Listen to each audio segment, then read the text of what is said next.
ጊዜ በራል የሚለው አባባል ረመዳን ላይ ብቻ ነው እንደሚሰራው። 5 ቀን እንኳን ይጾም ሳይመስልን 15 ቀን ሞላን እኮ።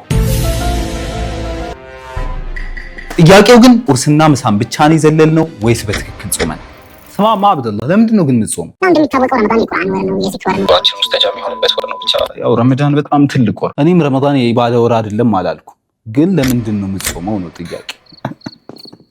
አንተ ጾም ምን ያስቃል? ለምንድን ነው የምትጾመው? እኔማ ስለሱ ላውራ መስሎኝ እዚህ ጋር ቁጭ ያልኩት። ዛሬ አላህ ሱብሓነሁ ወተዓላ የረመዳንን ጾም ለምን እንዳዘዘን እናያለን። የሰው ልጅ በእነዚህ 3 ነገሮች የተገነባ ነው፣ አካል፣ አእምሮና ነፍስ። አካላችን ጤናማ እንዲሆን የተመጣጠነ ምግብ፣ አካላዊ እንቅስቃሴና የመሳሰሉትን ነገራቶች ይፈልጋል። አእምሮአችን ዕውቀትን በጥልቀት ማሰብን እንዲሁም ዝምታን ይፈልጋል። መንፈሳችን ደግሞ ከአላህ ጋር መገናኘትንና ከእርሱ ጋር ያለንን አላቃ ማጠናከርን ይፈልጋል። ረመዳን የመጣው ደግሞ ይህንን ኮኔክሽን ለመጠገንና ስር የሰደደ ለማድረግ። አላህ ሱብሓነሁ ወተዓላ በሱረቱል በቀራ ላይ እንዲህ ይለናል፣ ያ አዩሀለዚነ አመኑ ኩቲበ ዐለይኩሙስ ሲያሙ ከማ ኩቲበ ዐለለዚነ ሚን ቀብሊኩም ለዐለኩም ተተቁን። ልብ በሉ፣ ለዐለኩም ተተቁን። ተቅዋ የሁሉም ነገር መፍትሄ ነው። ነገር ግን ችግሩ በእኛና በተቅዋ መካከል ያሉት 3ቱ ግርዶዎች ናቸው። በሚደንቅ ሁኔታ በረመዳን 3ቱም ይወገዳል። የመጀመሪያው ሸይጣን። ረሱል ሰለላሁ ዐለይሂ ወሰለም በሐዲሳቸው እንደነገሩን በዚህ ወር ሸያጢኖች ይታሰራሉ። አንዱ ተወገደ ማለት አይደለም።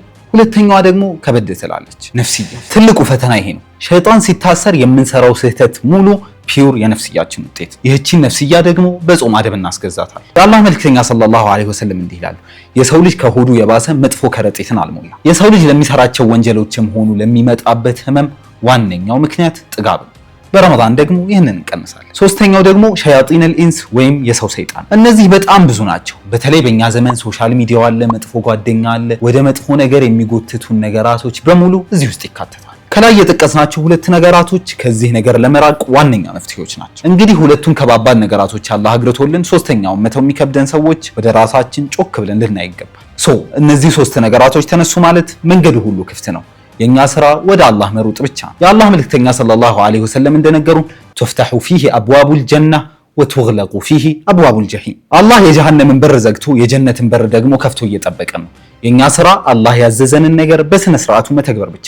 ልክ ነው፣ ከ15 በላይ የሚሆኑ ቀናቶች አምልጠው። ባመለጡን ቀናቶች መከፋታችንን በጣም ኖርማል ነገር። ነገር ግን አትዘኑ፣ ገና ከ10 በላይ ቀናቶች ይቀሩናል። በዚያ ላይ ከ83 ዓመታት በላይ የበለጠችዋ ለይለቱል ቀድርም እየመጣች ነው። አላህ እሷን ተወፍቀው በእሷ ከሚጠቀሙ ባሮቹ ያደርገን። ኺታሙሁ ሚስክ ወፊ ዛሊከ ፈልየተናፈሲል ሙተናፊሱን። ቪዲዮን ከወደዳችሁት ሼር ማድረግ እንዳይረሳ። በቀጣይ ቪዲዮ እስከምንገናኝ ድረስ ፊል አምኒ ወል አማን ወሰላም። ጨርሰናል።